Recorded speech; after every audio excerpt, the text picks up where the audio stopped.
ছোট বীজের স্বপ্ন। একটি গ্রামের পাশে ছিল একটি বিশাল বটগাছ।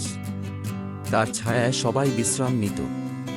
সেই গাছের নিচে একটি ছোট বীজ পড়েছিল। একদিন বীজটি বটগাছকে বলল, আমি তোমার মতো বড় হতে চাই। বটগাছ হেসে বলল, তাহলে মাটির নিচে যেতে হবে, অন্ধকার সহ্য করতে হবে, বৃষ্টিঝড় মোকাবিলা করতে হবে। বীজটি ভয় পেল। সে ভাবল, অন্ধকারে কেন যাব? এখানেই তো ভালো আছি। কিন্তু কিছুদিন পর সে দেখল অন্য বীজগুলো মাটির নিচে গিয়ে ছোট ছোট চারা হয়ে উঠছে। তখন সে সাহস করে মাটির নিচে ঢুকে পড়ল।